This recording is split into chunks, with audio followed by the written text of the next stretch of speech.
જય અમદાવાદ, જય શ્રાઠોડ. બેન, પહેલાં આપનો પરિચય આપો. મારું નામ આટલા રાધિકા છે અને હું ખાસ કરીને જ્યારે આવા બાળકોને સન્માનિત કરતા હોય, ચોપડા વિતરણ હોય કે બેગ હોય અથવા શિક્ષણને કંઈ લગતી હોય, તો આપ શું કહેશો એના વિશે? અત્યારે એવું લાગે છે કે જીવન શક્ય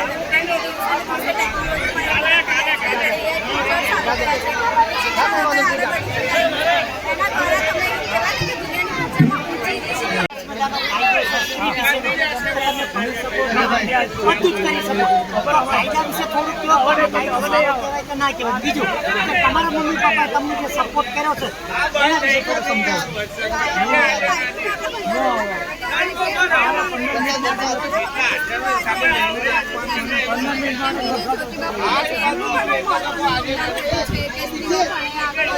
અને એવું કહેવાય છે કે પ્રથમ શિક્ષિકા પણ એમને હતા અને ખાસ સાવિત્રીબા ફૂલે.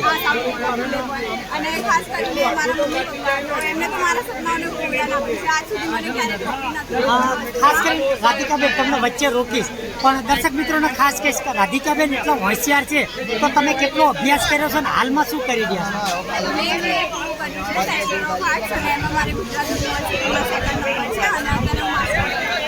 ખાસ કરીને ભવિષ્યનો શું પ્લાન છે તમારે, શું બનવું છે?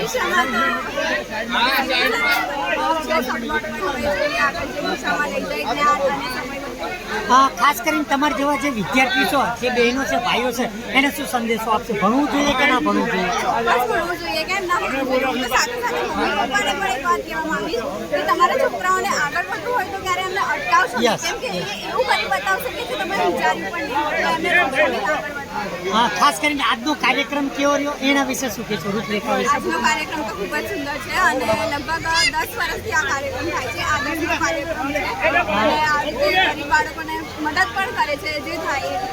ખાસ કરીને રાધિકાબેન, તમને ચીફ ગેસ્ટ તરીકે તમે અત્યારે જે બેઠા છો, તો તમે કેટલું ગર્વ ફીલ કરો છો?